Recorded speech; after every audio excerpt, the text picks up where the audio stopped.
ফেরেশতার কাছে জানতে চাচ্ছে। জিবরাইল ফেরেশতা বলছে এক মুঠো বালি নিন, এক মুঠো বালি নিন, সাহায়াতিল বুজু, কোরআন তেলাওয়াতে সূরা ইয়াসিন কে তেলাওয়াত করুন আর ওই বালিগুলোর উপরে আপনি দম করে দিন, আর আপনার দুশমনেরা যেখানে দাঁড়িয়ে রয়েছে দুশমনদের দিকে আপনি ওই বালিগুলোকে ছুড়ে দিন। আল্লাহ রাব্বুল আলামিনের দয়ার নবী মুহাম্মদুর রাসূলুল্লাহ সাল্লাল্লাহু তাআলা আলাইহি সাল্লাতু ওয়া সাল্লাম সেই বালিগুলো তার দুশমনের দিকে ছুড়ে দিয়ে আস্তে আস্তে করে পায়ে হাঁটতে হাঁটতে হাঁটতে হাঁটতে আবু বকর সিদ্দিক রাদিয়াল্লাহু তাআলা আনহুর বাড়িতে যে হাজির হয়েছে। তার আগে আবু বকর সিদ্দিক রাদিয়াল্লাহু তাআলা আনহুকে বলেছিল আমি হিজরত করব, মক্কা থেকে ইয়াসরিবে চলে যাব।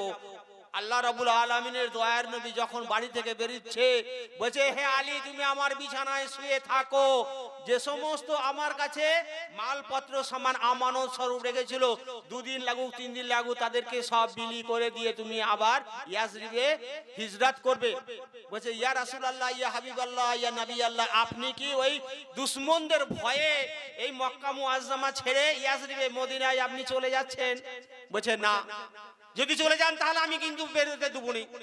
আলী রাদিয়াল্লাহু তাআলা আনহু তখন বলছে আমি কোনো অবস্থাতেই বেরোতে দেবনি, দুশমনরা আপনার কোনো ক্ষতি করলে যতক্ষণ পর্যন্ত আমার ধর থাকবে, গর্দানে আমার ধর থাকবে, ততক্ষণ পর্যন্ত আমি দুশমনদেরকে আপনার উপর আক্রমণ করতে দেবনি। ইয়া রাসূলুল্লাহ ইয়া হাবিবাল্লাহ ইয়া নবী আল্লাহ আপনার যাওয়ার মাকসুদটা কি? আল্লাহর হুকুমে যাচ্ছে না আপনি আবার নিজের মন থেকে যাচ্ছে? তার নবী তখন নবী আলী রাদিয়াল্লাহু তাআলা আনহুকে বলছে না, আল্লাহর হুকুম হয়েছে। নবী মুহাম্মদ রাসূলুল্লাহ সাল্লাল্লাহু তাআলা আলাইহি সাল্লাতু ওয়া সাল্লাম আবু বকর সিদ্দিক রাদিয়াল্লাহু তাআলা আনহুকে নিয়ে মক্কা মুআজ্জামা ছেড়ে মদিনায় হিজরত করেছিলেন।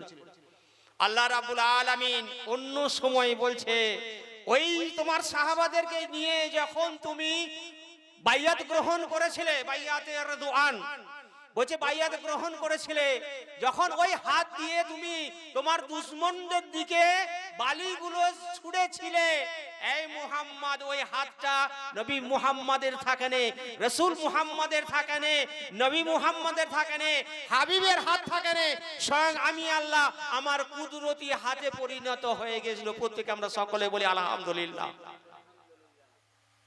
তাহলে আল্লাহ রাব্বুল আলামিন নবী মুহাম্মদুর রাসূলুল্লাহ সাল্লাল্লাহু তাআলা আলাইহি সাল্লাম কে বলছে সেই হাতটা নবী মুহাম্মাদের হাত থাকে না, আমি আল্লাহ আমার কুদরতি হাত হয়ে গেছিল। তাহলে সেই সিলসিলা থেকে আস্তে আস্তে আস্তে আস্তে বাইয়াত গ্রহণ হচ্ছে। যারা বাইয়াত গ্রহণ করছে ইজা রুজ্জু যিকিরাল্লাহ,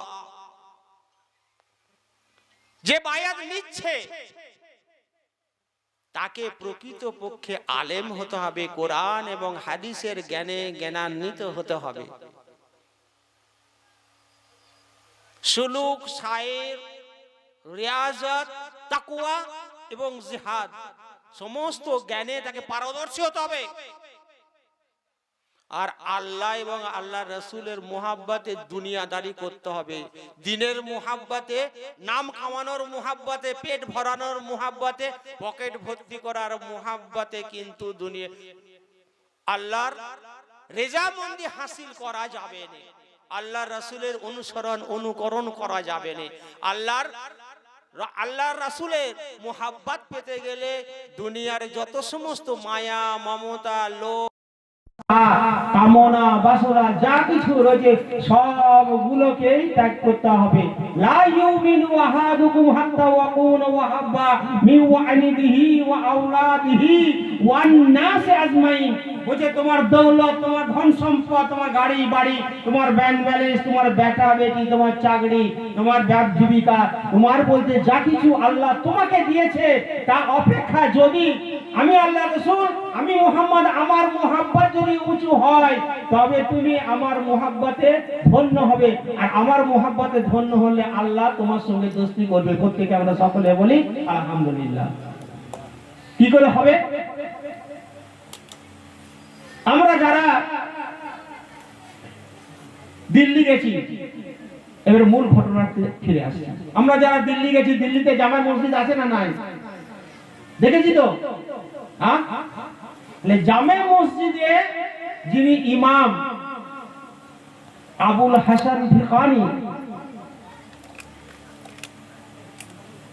তখন সেই জামানাতে ইমাম ছিলেন ওই মসজিদে। বলছে মান রাআ বাইজিদুন ফাকাদ্দিহি তাদা, তার বাংলাটা যে মান রাআ বাইজিদুন, যে বাইজিদ মুস্তামিকে তার চোখ দিয়ে দেখলো ফাকাদ্দিহি তাদা, সে হেদায়েত পেয়ে গেল। বলতে আমরা সকলে বলি আলহামদুলিল্লাহ।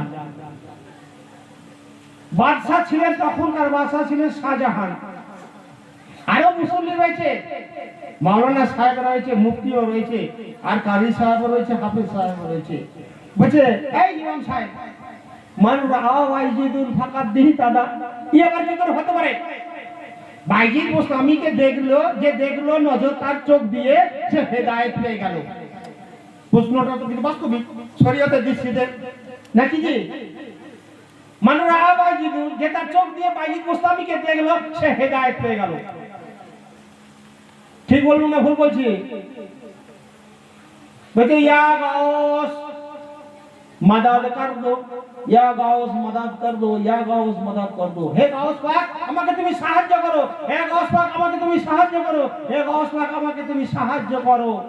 আক্রান্ত হয়েছে দুর্বৃত্ত লম্পটের হাতে, আর হয়তো 1 গজ বাকি রয়েছে তাকে আক্রমণ করতে, তাকে বেইজ্জতি করতে, তার প্রতি জেনা করতে। কিছুক্ষণ হয়তো 2 কদম আগালে তাকে স্পর্শ করবে, ছুঁয়ে ফেলবে, আঁকড়ে ধরবে সেই রমণী। সঙ্গে সঙ্গে সেই রমণী জমিনে শুয়ে শুয়ে গাউস পাকে ইয়াদ করছে, আর ঝরঝর করে কাঁদছে, ফুপিয়ে ফুপিয়ে কান্নাকাটি করছে। সেইখানেতে যে উদ্যত হয়েছিল কামনা, লোভ, লালসা দিয়ে, সেই পুরুষ মানুষ থমকে দাঁড়িয়ে গেছে। দাঁড়িয়ে যাওয়ার সঙ্গে সঙ্গে গাউসুল আজম আব্দুল কাদের জিলানী রাহমাতুল্লাহি আলাইহি উজু করছিলেন। ডান পা আল্লাহুম্মা সাব্বিত কদমি আলা সিরাতিকাল মুস্তাকিম বলতে বলতে উজু করার পানি ডান পায়ে ঢেলেছে, দিয়ে খরমটা লাগাবে, ডান পায়ে ঢোকাবে। সেই অবস্থায় সেই রমণী গাউস পাকে ইয়াদ করছে এবং ডাকছে, ফুপিয়ে ফুপিয়ে কাঁদছে। গাউসুল আজম আব্দুল কাদের জিলানী রাহমাতুল্লাহি আলাইহি আল্লাহর উপর তাওয়াক্কুল করে ইন্না আকরামাকুম ইনদাল্লাহি 4:49 নম্বর সূরা, সূরা হুজরাতে বলছে ইন্না আকরামাকুম ইনদাল্লাহি আতকাকুম, যে আল্লাহকে বেশি ভয় করে এবং সাবধানতা অবলম্বন করে, আল্লাহর ভালোবাসা তার কাছে অটোমেটিক পৌঁছে যায়। প্রত্যেকে আমরা সকলে বলি আলহামদুলিল্লাহ। এই যে রাস্তা যে আমরা চলছি, যদি 3 ফুট মাত্র রাস্তা থাকে, দুপাশে যদি কাঁটা দিয়ে, কাঁটার বেড়া দিয়ে ঘিরার থাকে, আমরা কি যেরকম ভাবে এই 10 ফুট ঢালাই রাস্তায় যাচ্ছি হিলে দুলে, সেরকম করে কি আমরা যেতে পারবো? আমাদের গায়েতে বা জামাতে বা শাড়িতে কাঁটার আঁচড় লাগবে না? লাগবে না? লাগবে না? লাগবে তো। যদি খোঁচা দিয়ে থাকে, বাঁশের বেড়া দিয়ে, জাফরি দিয়ে ঘেরা থাকে দুপাশে, তাহলে যে কোনো সময় আমার জামাই হোক আর কাপড়ই হোক, সে জাফরির যে খোঁজগুলো রয়েছে সেটা লেগে ছিঁড়ে যাবে। যাবে না? যাবে না? যাবে তো। বলছে ইন্না আকরামাকুম